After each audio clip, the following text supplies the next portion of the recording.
السلام عليك يا رسول الله السلام عليك حبيبي يا نبي الله السلام عليك يا رسول الله السلام عليك حبيبي يا نبي الأنبياء والمرسلين سيدنا محمد وعلى آله وصحبه وسلم تسليما سبحانك اللهم لا علم لنا إلا ما علمتنا إنك أنت العليم الحكيم اللهم فقهنا في ديننا ووفقنا للعمل بما علمتنا وزدنا علما وارزقنا الإخلاص في القول والعمل برحمتك يا أرحم الراحمين يا رب العالمين.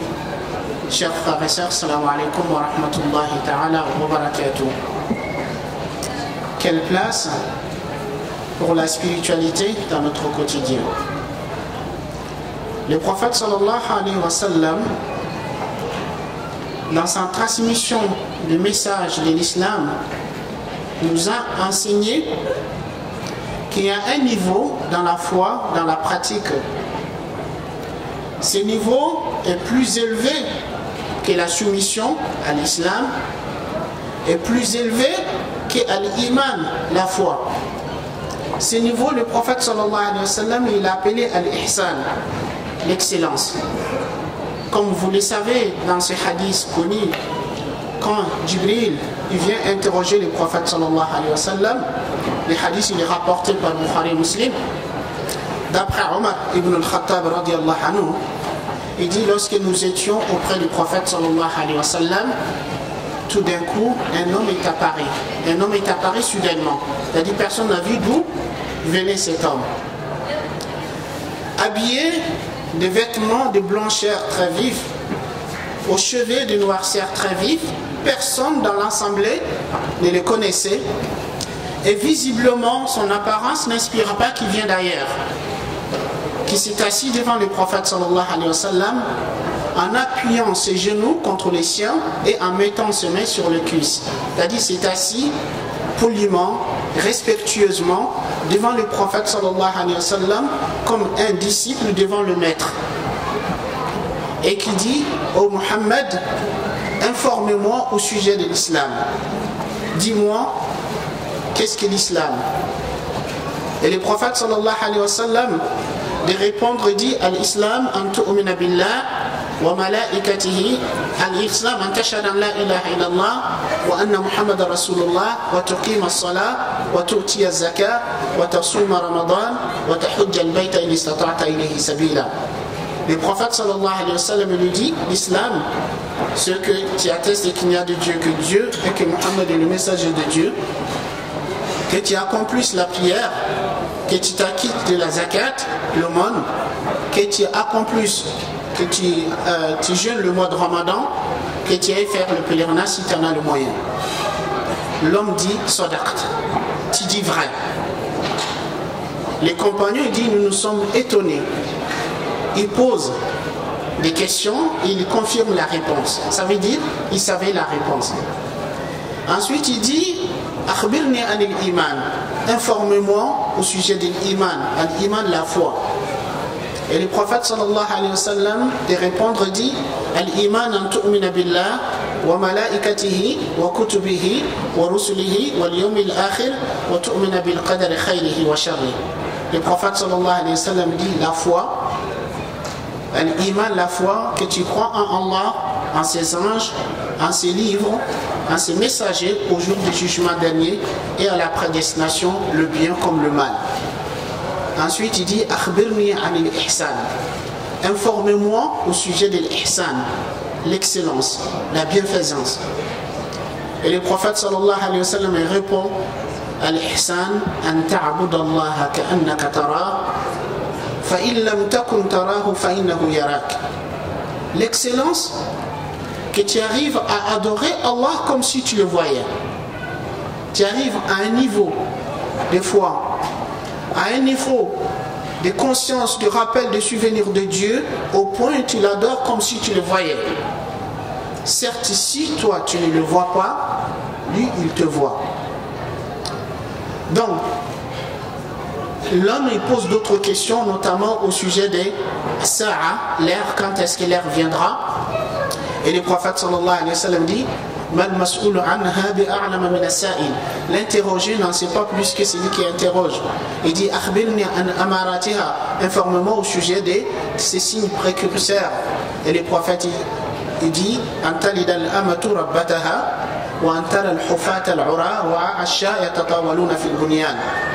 le fait que l'esclave, la femme esclave mette au monde sa maîtresse et que tu vois le pied nu, le mal vêtu s'est rivalisé dans des constructions des grands édifices.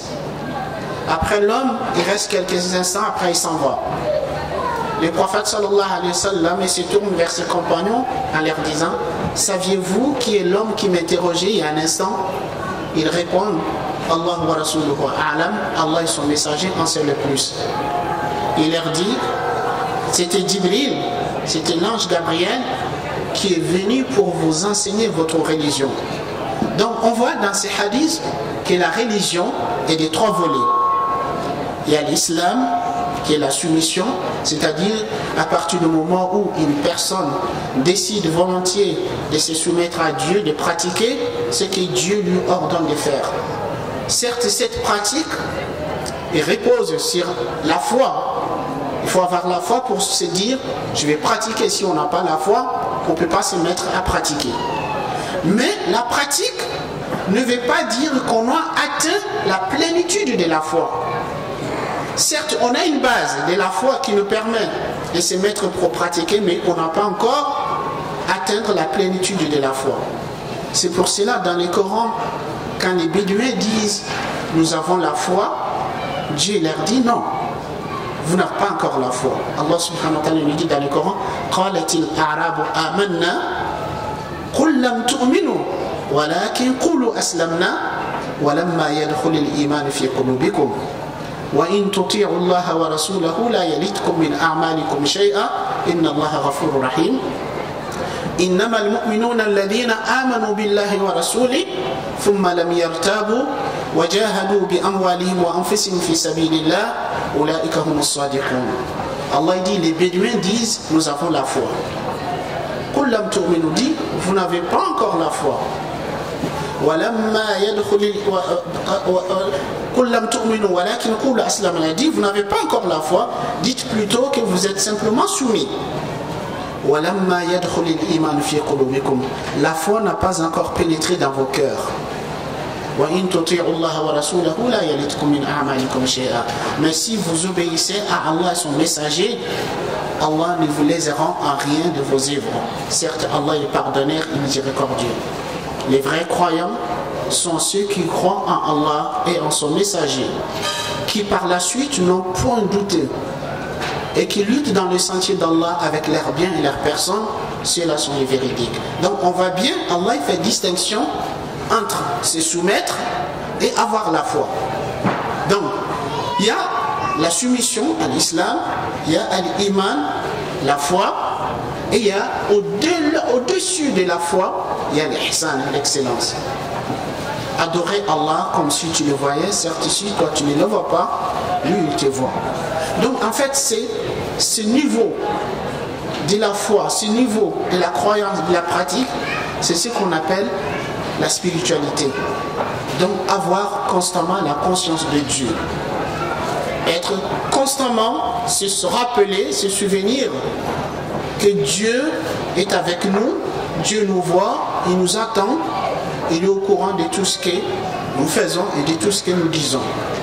C'est ça qui va faire que le croyant, constamment, il va essayer de faire ce qui plaît à Allah et éviter ce qui déplaît à Allah. Donc pour atteindre ce niveau de conscience de Dieu, il faut faire un travail sur soi.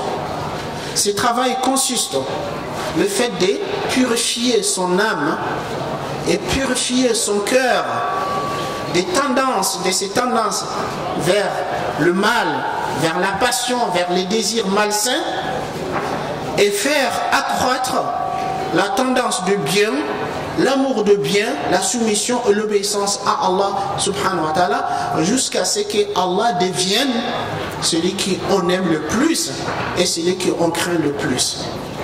Donc quand on va atteindre ces niveaux de purification de l'âme, du cœur, c'est en ce moment que notre cœur sera digne d'être habité par Allah, par l'amour d'Allah et par la conscience d'Allah et par la présence d'Allah subhanahu wa ta'ala.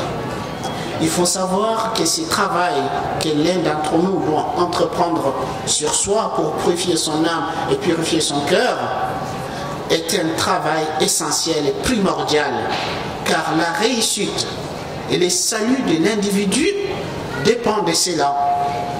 C'est pour cela Allah subhanahu wa ta'ala dans le Coran, Allah jure à 7 reprises pour affirmer quelque chose.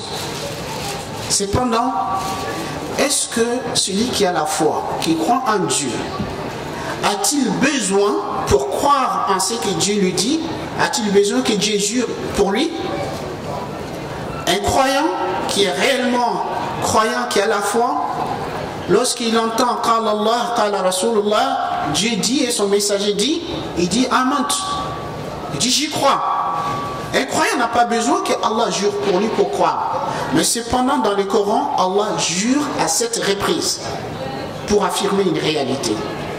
Allah dit Washamsi wa duhaha wal qamari idha talaha wal nahari idha jallaha wal layli idha yaghshaha والسماء وما بناها والأرض وما طحاها ونفس وما سواها.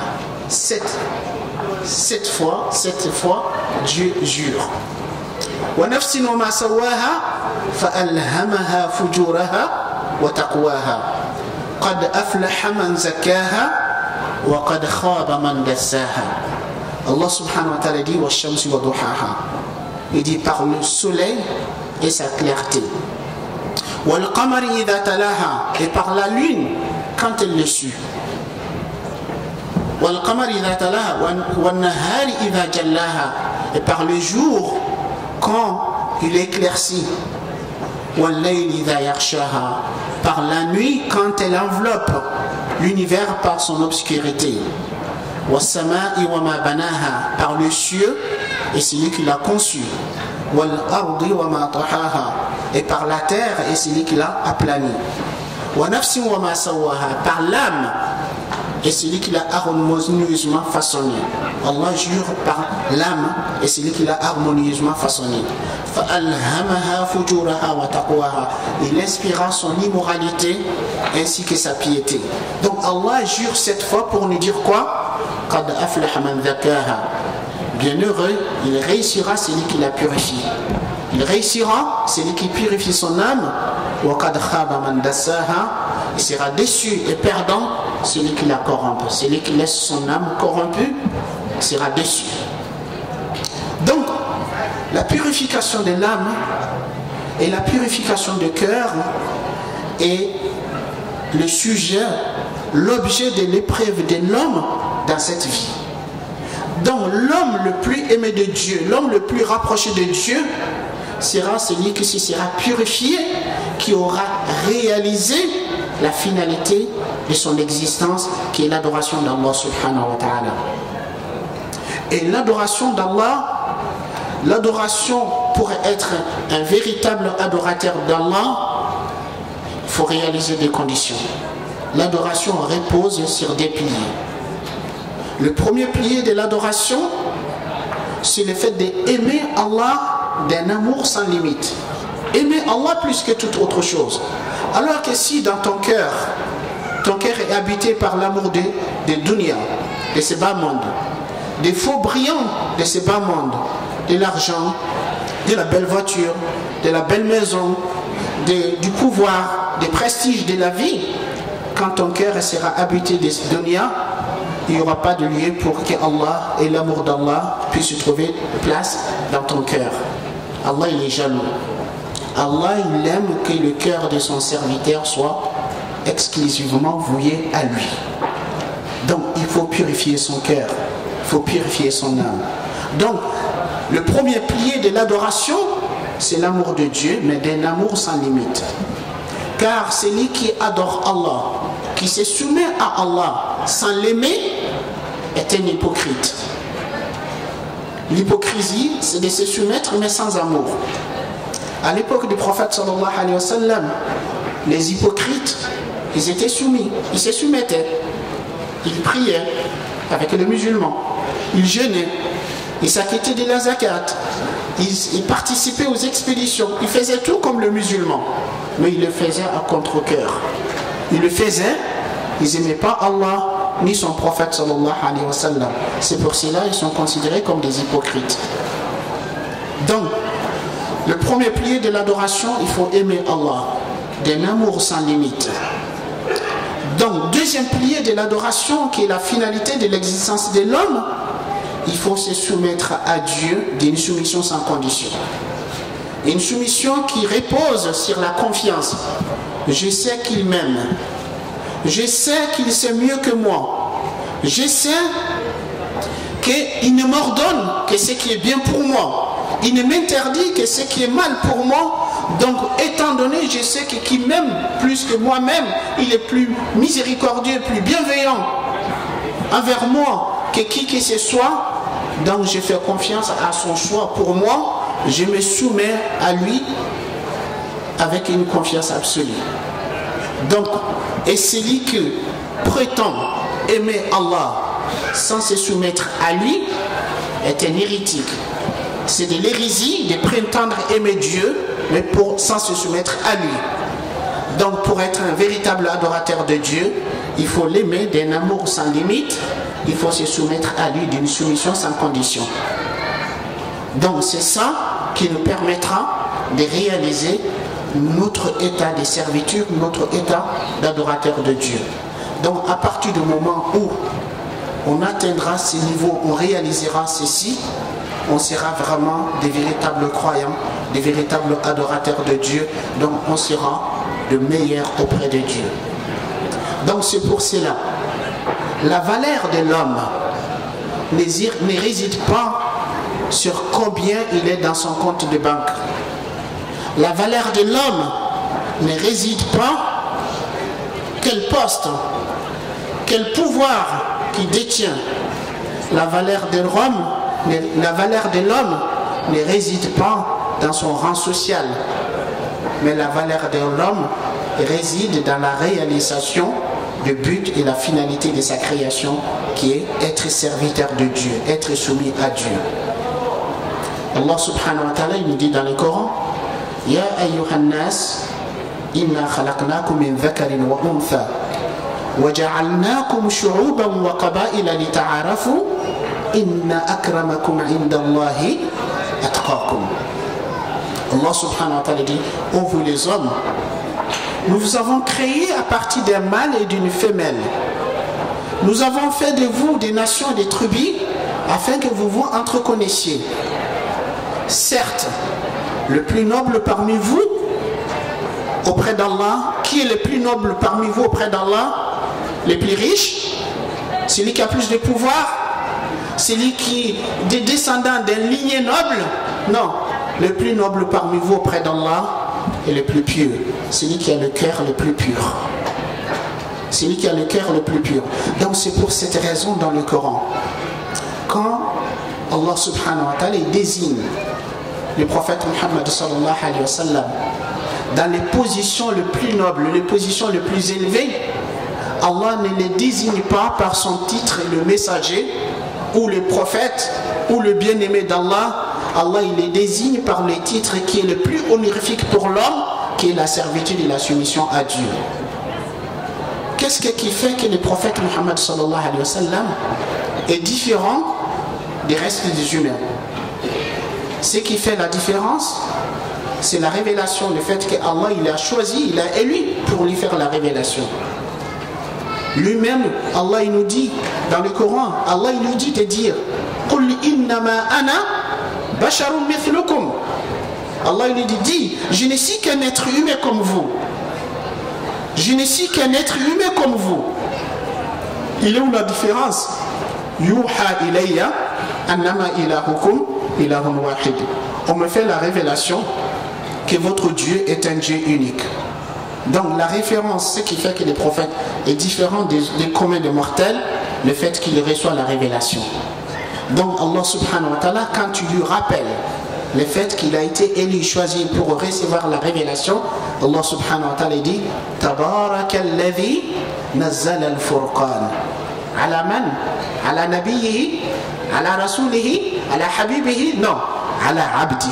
Car les titres les plus honorifiques pour l'homme, c'est réaliser son état de servitude. Tabarakalladhi nazzala al-furqan ala abdi. Béni soit-il celui qui a fait descendre le discernement. Il a fait descendre le discernement sur qui? Sur son messager? Sur son prophète? Non, sur son serviteur.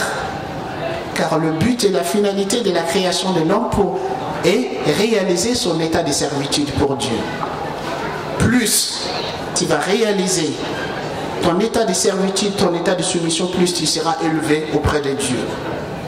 Donc, ala abdihi liyakuna lil alamin nadhira. C'est lui qui a fait descendre sur son serviteur le discernement afin qu'il soit un avertisseur pour le monde. Donc aussi, quand Allah lui rappelle cette invitation que Allah il a fait au prophète sallallahu alayhi wa sallam pour le réconforter, pour le soulager, lorsque il a affronté le refus, l'opposition de son peuple à son message, Allah subhanahu wa ta'ala, pour les réconforter, Allah il fait qu'il va faire ce voyage extraordinaire qu'on appelle le voyage nocturne et l'ascension. Allah subhanahu wa ta'ala, il lui dit Subhanalladhi asra bi'abdihi laylan min al-masjid al-haram ila al-masjid al-aqsa alladhi barakna hawla. Gloire et pureté à celui qui a fait voyager des nuits. Il a fait voyager des nuits qui? Son prophète, son messager. Mais non, le titre le plus élevé, son serviteur. Il a fait voyager des nuits son serviteur de la mosquée sacrée vers la mosquée lointaine. Donc vous voyez ici aussi, Allah il les désigne par le serviteur. Et pareil aussi, le prophète sallallahu alayhi wa sallam, quand il accomplit la mission dont il a été chargé par son Seigneur, quand Allah il parle de ça, وَأَنَّهُ لَمَّا قَامَ عَبْدُ اللَّهِ يَدْعُوهُ كَادُوا يَكُونُونَ عَلَيْهِ لِبَدًا. Donc toujours, Allah il est désigné dans les positions les plus nobles par la servitude, serviteur. Donc des fois, quand vous utilisez ces termes, serviteur de Dieu ou l'esclave de Dieu, certains ils trouvent ces termes c'est choquant de parler de l'esclave, de l'esclavage. Certes, l'esclavage de l'homme à une créature comme lui est dégradant, car l'homme est une créature honorée, une créature à qui Dieu lui a accordé la dignité. Donc l'homme ne doit pas s'asservir pour autre chose que Dieu. L'esclavage de l'homme pour une créature comme lui est dégradant. Mais par contre, l'esclavage de l'homme, la soumission de l'homme, la servitude de l'homme à son créateur, à son Seigneur, c'est l'honorifique. C'est ça l'honneur, la dignité de l'homme réside dans sa servitude à Dieu. C'est pour cette raison, mes chers frères et sœurs, il faut savoir que tout un chacun d'entre nous, très souvent, par humilité, par modestie sincère ou par fausse humilité, quand on nous dit « Qui es-tu » Serviteur de Dieu, servante de Dieu. C'est facile de dire que je suis serviteur de Dieu. C'est facile de dire que je suis la servante de Dieu. Mais est-ce que tu l'es réellement? Puisqu'en fait, réellement, il faut le mériter, ce titre-là. Donc, il y a beaucoup de gens qui disent par la langue « Je suis serviteur de Dieu, je suis servante de Dieu », mais par leurs attitudes, par leur comportement, ils disent « Je suis libre, je fais ce que je veux ». Cependant, un serviteur ou une servante n'agit pas de son propre chef. Un serviteur ou une servante agit conformément aux ordres de son Seigneur. Si tu dis par la bouche, je suis serviteur de Dieu ou servante de Dieu, mais quand Dieu te dit, tu te donnes tes ordres de faire, tu dis non, je ne suis pas prêt à le faire. Quand Dieu t'interdit, tu dis non, je ne suis pas prêt à le faire. En quelque sorte, tu dis par la bouche, je suis serviteur, et par l'attitude de comportement, tu dis, je suis libre, je fais ce que je veux. Alors que on doit œuvrer pour mériter ces titres serviteur de Dieu. C'est pour cela, dans le Coran, Allah subhanahu wa ta'ala, quand il décrit le serviteur qui mérite ces titres d'être nommé des serviteurs de Dieu, Allah subhanahu wa ta'ala nous dit wa ibadur rahmani alladhina yamshuna ala al-ardi hawna wa idha khatabahum al-jahiluna qalu salama والذين يبيتون لربهم سجدا وقياما والذين يقولون ربنا اصرف عنا عذاب جهنم إن عذابها كان غراما إنها ساءت مستقرا ومقاما. Les serviteurs des tout miséricordieux, qui sont ces gens qui méritent ces titres d'être serviteurs de Dieu? Les serviteurs de tout miséricordieux sont ceux qui marchent humblement sur terre, ceux qui sont emplis de l'humilité, de modestie, qui marchent humblement sur terre. Et lorsque les ignorants s'adressent à eux, ils disent paix. Qui passent leur nuit prosternés et debout, c'est-à-dire ils passent leur nuit dans la prière. Et ceux qui disent Seigneur, écartez de nous, détourne de nous le châtiment de l'enfer. Quel mauvais lieu de séjour et quel mauvais lieu de stabilité. Donc on voit bien ici Allah subhanahu wa ta'ala, il dit ce qu'il mérite. Donc c'est la fin de Surat al-Furqan, le discernement, Surat 25. Ici des versets 160 jusqu'à la fin de la Surat, Allah il décrit et nous donne les qualités de ceux qui méritent ces titres de serviteurs de Dieu. C'est pour cette raison la personne qui aura fait un travail sur elle-même, qu'elle aura purifié son âme, qu'elle aura mérité ces titres d'être nommée serviteur de Dieu, au moment où telle personne va quitter cette vie, on s'adressera à cette personne en ces termes: Ya ayyatuhan nafsul mutma'inna irji'i ila rabbiki radiyatan mardiyya fadkhuli fi ibadi wadkhuli jannati. La personne qui se sera purifiée, qui aura œuvré pour réaliser son état de servitude, au moment où cette personne va quitter cette vie, on s'adressera à cette âme: Ya ayyatuhan nafsul mutma'inna, ô toi âme apaisée, irji'i ila rabbiki radiyatan mardiyya, retourne à ton Seigneur satisfaite et agréée. Fadkhuli fi ibadi, entre dans le nombre de mes serviteurs, sois des nombres de mes serviteurs, sois parmi mes serviteurs, tu mérites. Wadkhuli jannati, et entre dans le paradis. Donc en fait, nous avons le devoir et l'obligation de travailler sur soi pour ça, pour se purifier son âme, pour qu'on puisse mériter ces titres de serviteur de Dieu. Mais ce travail, ça se fait par quoi? Ça se fait comment? Ce travail se fait par une pratique assidue de ce que Dieu nous ordonne de faire, de se conformer aux ordres d'Allah et de s'abstenir de ses interdictions. Donc c'est ça la voie, le chemin, le moyen qui nous permet de se purifier, qui nous permet de réaliser notre état de servitude. Donc pratiquer, faire ce que Dieu nous a dit. Allah subhanahu wa ta'ala nous dit dans le Coran: وَالَّذِينَ جَاهَدُوا فِينَا لَنَهْدِيَنَّهُمْ سُبُلَنَا وَإِنَّ اللَّهَ لَمَعَ الْمُحْسِنِينَ. Et ceux qui luttent pour notre cause, ceux qui font l'effort pour notre cause, nous les guiderons dans nos chantiers et Allah est avec le bienfaisant. Donc la voie du cheminement spirituel, la voie de la purification de l'âme, c'est l'effort. L'effort qu'on va faire pour se soumettre à Dieu, pour lui être obéissant. l'effort qu'on doit faire pour s'éloigner de ce qui nous interdit. Mes chers frères et sœurs, mais il faut savoir que cet effort, pour qu'il soit efficace, qui nous permet d'obtenir les résultats qu'on cherche, il faut deux conditions. La première condition, la sincérité. Il faut être sincère. Il faut que la seule motivation, la seule raison qui nous anime, qui nous motive à dire je vais faire l'effort sur moi, c'est pas pour la réputation, c'est pas pour quelconque prestige, privilège qu'on cherche à avoir, mais uniquement la recherche de plaire à Allah, la recherche de son agrément et sa satisfaction. Donc faire l'effort est animé et motivé par la sincérité. C'est la première condition de l'effort. Deuxième condition de l'effort, c'est la conformité à l'enseignement du prophète sallallahu alayhi wa sallam et à sa tradition. Allah a choisi le prophète pour qu'il soit le modèle, pour qu'il soit l'exemple, pour qu'il soit le guide.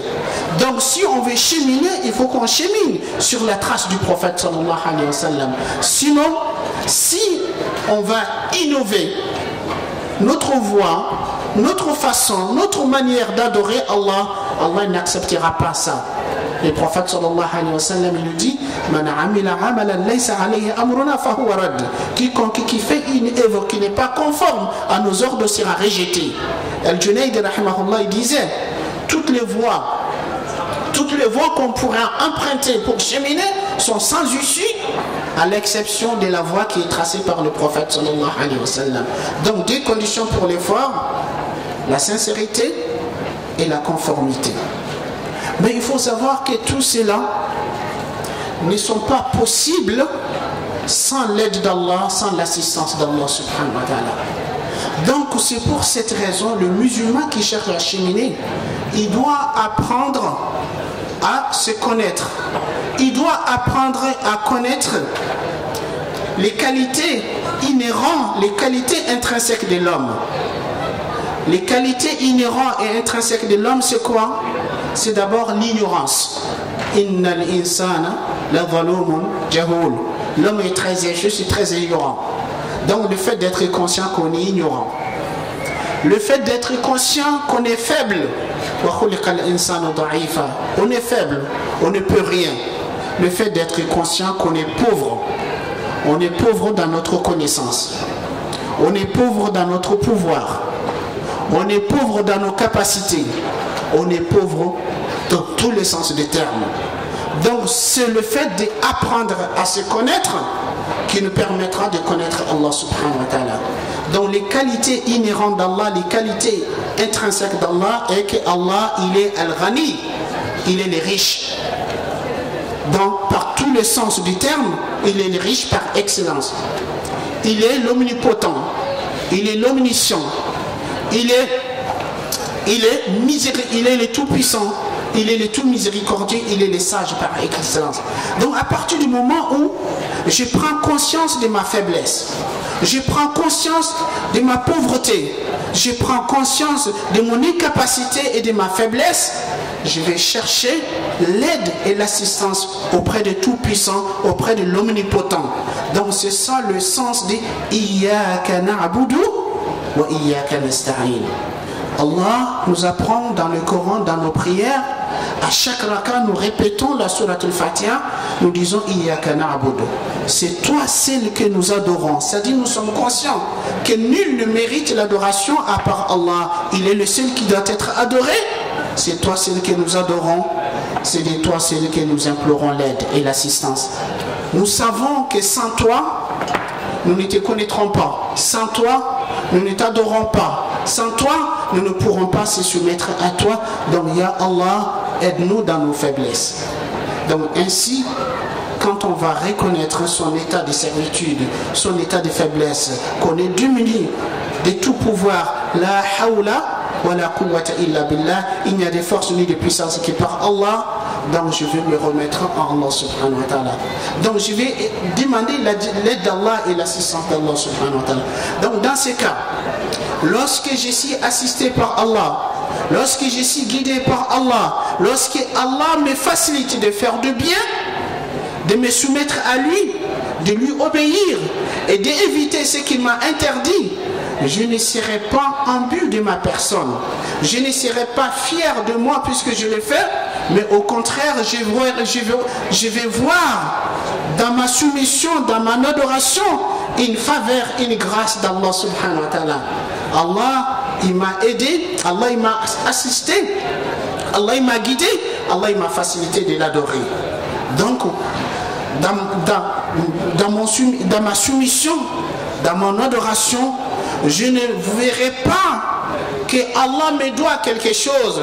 Souvent, beaucoup de gens, et quand ils arrivent, quand Allah les guide, Allah les facilite à faire quelque chose, ils ont ce sentiment, j'ai fait quelque chose pour Allah, donc j'attends ma récompense, j'attends mon salaire. Subhanallah, quel salaire que tu mérites? Quel salaire que tu mérites?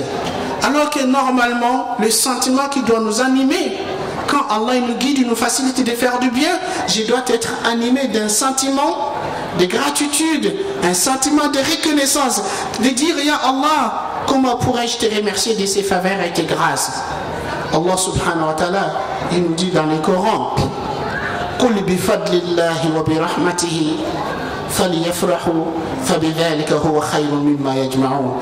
Dis par la grâce d'Allah, dis par la grâce d'Allah et sa miséricorde qui se réjouissent. C'est-à-dire quand tu te vois que Allah il t'a guidé, il t'a assisté, il t'a facilité de faire bien, réjouis-toi de la grâce d'Allah subhanahu wa ta'ala. Réjouis-toi de la grâce d'Allah, ceci est bien meilleur de ce qu'ils amassent. Donc ainsi, ceux qui sont animés d'une spiritualité profonde, d'une conscience profonde de Dieu, leur adoration, leurs bonnes œuvres, leurs bonnes actions, ils les voient comme une grâce d'Allah subhanahu wa ta'ala qui les motive davantage de se montrer reconnaissants envers Allah subhanahu wa ta'ala. Donc ça c'est le degré, le summum le plus élevé de la spiritualité, est vrai dans la reconnaissance. Allah subhanahu wa ta'ala nous dit dans le Coran, i'malu ala Daoud shukra wa qalilun min ibadiy ash-shakur. Ô famille de David, œuvrez par reconnaissance, par gratitude. Peu parmi mes serviteurs sont reconnaissants. Telle était l'attitude et le comportement du prophète sallallahu alayhi wa sallam. Quand le prophète il adorait Allah, il adorait par gratitude, par reconnaissance. On rapporte quand le prophète sallallahu alayhi wa sallam s'est levé les nuits pour prier, tellement il restait longuement debout au point où ses pieds s'enflaient. Et quand on lui dit, Ya Rasulallah, ô message de Dieu, Dieu n'a-t-il pas pardonné tes péchés passés et futurs? Pourquoi tu te fatigues autant? Dieu t'a pardonné tous tes péchés passés et futurs, pourquoi tu fais autant? Sa réponse, Afala akuna abdan shakura, ne dois-je pas être un serviteur reconnaissant? Donc mes chers frères et sœurs, en fait il faut savoir que ces sentiments de gratitude, ces sentiments de reconnaissance ne puissent naître que par la conscience de Dieu et le souvenir de Dieu.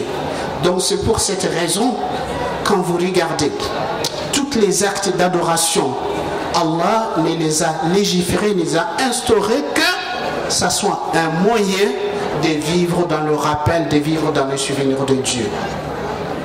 Par exemple, si vous prenez salat, la prière, Allah subhanahu wa ta'ala, il nous dit dans le Coran, Utlu ma uhiya ilayka min al-kitab wa aqimi as-salat inna as-salata tanha 'anil fahsha'i wal munkar wa la dhikrullahi akbar wallahu ya'lam ma tasna'un.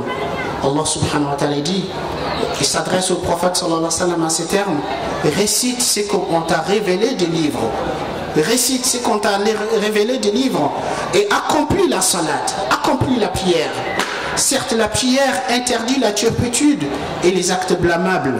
Et certes, le rappel d'Allah est encore plus énorme.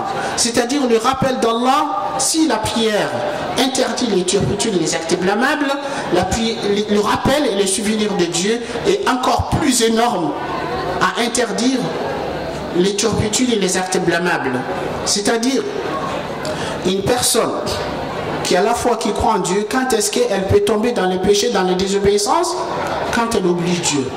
Sinon, on ne peut pas avoir la conscience de Dieu à un moment où je suis pleinement conscient que Allah est avec moi.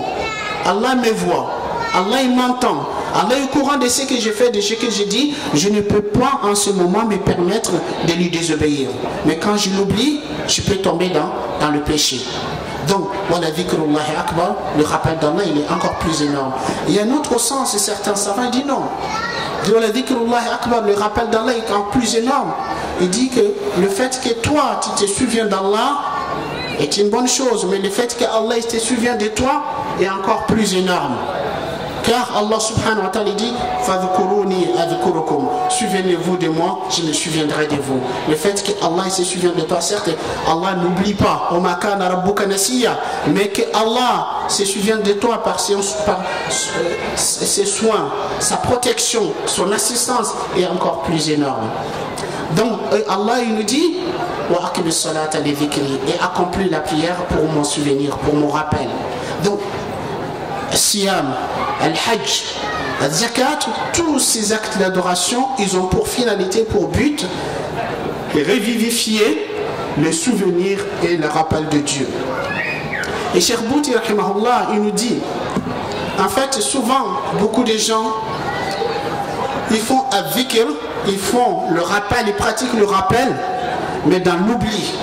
Alors que la finalité, l'objectif du rappel, c'est le souvenir. Allah subhanahu wa ta'ala nous dit Inna fi khalqi samawati wal ard. Certes, dans la création des cieux et de la terre, waqtilafil layli wan nahar, l'alternance du jour et de la nuit, la ayatin li ulil albab, il y a là des signes pour les doués d'intelligence. Qui sont les doués d'intelligence? Alladhina yadhkuruna Allah qiyaman wa qu'udan wa ala junubihim, sont ceux qui se souviennent d'Allah debout, assis et sur leurs flancs. C'est-à-dire dans toutes les circonstances et toutes les conditions, ils vivent dans le souvenir, dans le rappel de Dieu. Donc c'est pour cette raison, aujourd'hui vous trouvez beaucoup de gens qui pratiquent le rappel, qui dit Subhanallah, qui dit Walhamdulillah, qui dit Wala ilaha illallah, mais qui le pratiquent dans l'oubli. Alors que le rappel a pour objectif, a pour finalité, vivre dans le souvenir et vivre dans le souvenir. Donc, c'est quand tu pratiques avec la langue, tu dis Subhanallah Walhamdulillah, et en même temps, que quand tu es face au faux brillant de la vie d'ici-bas, à un moment donné, que tu es tenté, tu es séduit pour gagner des choses, tu peux te permettre de mentir, de voler, de tricher pour gagner de plus. En fait, tu vis dans l'oubli. Tu vis dans l'oubli de Dieu. Parce que si tu sais que ton risque qui t'est destiné, Allah il a déterminé avant que tu sois né, avant que tu viennes dans ce monde. Normalement, un musulman qui vit dans le rappel, dans le souvenir, il ne mentira pas, il ne volera pas, il ne trichera pas. Il sait que le risque qui lui est destiné, un centime ne va pas lui manquer. Car le prophète sallallahu alayhi wa sallam nous dit Inna ruha al-Qudusi nafatha fi rawhi annahu lan tamuta nafsun hatta tastawfiya rizqaha wa ajalaha fattaqullaha wa ajmilu fi talab. Il dit l'Esprit Saint m'a insufflé qu'aucune âme ne mourra avant d'épuiser le délai de vie qui lui est accordé et le risque, subsistance, le don qui lui est destiné par Dieu. Craignez Dieu et cherchez de meilleures façons, si je recherche vos risques de meilleures façons. Donc aussi quand tu penses que quelqu'un qui peut te faire du mal, quelqu'un qui peut t'enlever la vie, quelqu'un qui peut t'enlever ton risque, tu vis dans l'oubli de Dieu. Puisque Allah subhanahu wa ta'ala, il est le seul maître, le maître absolu de l'univers. Mais par contre, lorsque tu constamment tu vis dans ce souvenir, dans le rappel que Allah est avec toi, qu'Allah est le seul maître, qu'Allah il est le seul qui décide, ton souci majeur est uniquement plaire à Allah subhanahu wa ta'ala, tu vis dans le rappel, dans le souvenir, tu vis dans la spiritualité. C'est ça, lorsque nous faisons 5 fois la prière est là pour nourrir notre conscience, notre souvenir de Dieu. Quand on jeûne le mois de Ramadan est là pour renforcer cette conscience, ce souvenir de Dieu. Quand on s'acquitte de la zakat, on dit certes l'argent est aimé de l'homme, mais cet argent, ça ne m'appartient pas. L'argent appartient à Allah subhanahu wa ta'ala, qu'il a mis à ma disposition, j'utilise comme ça plaît à Allah subhanahu wa ta'ala. Quand on fait ce voyage de pèlerinage, où on va quitter ce confort, on va quitter sa famille, on va quitter ce bien, on va se fatiguer, on va payer encore pour ces fatigues. Je sais que ma vie, mon corps, mon âme, ma santé, mes biens appartiennent à Allah subhanahu wa ta'ala, donc j'en fais ce qui plaît à Allah subhanahu wa ta'ala. Prière pour terminer. La meilleure façon, le meilleur moyen de se rappeler d'Allah, de vivre dans le souvenir, constamment être conscient de cet accompagnement d'Allah, c'est le fait de faire lien entre chaque bienfait que Allah t'a donné avec le bienfaiteur. Le fait d'établir le lien entre chaque bienfait et le bienfaiteur. Par exemple, si à un moment donné tu prends conscience que la vie est un bienfait de Dieu, à un moment donné tu prends conscience, tu dis alhamdulillah, Allah il a fait que je suis encore en vie, je suis encore en mesure de faire de bien, il faut que tu t'interroges qui t'a donné la vie. Si à un moment donné tu prends conscience que le fait d'être en bonne santé est une faveur, est un bienfait d'Allah, interroge-toi qui t'a donné la santé.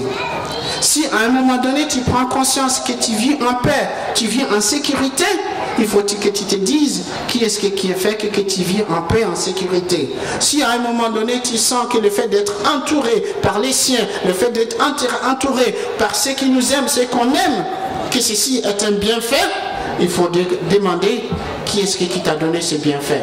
Si à un moment donné, le fait de vivre dans l'aisance, dans la prospérité, tu prends conscience de cela, tu dis alhamdulillah, Dieu m'a facilité la vie, il faut dire qui est-ce qui t'a facilité cette vie.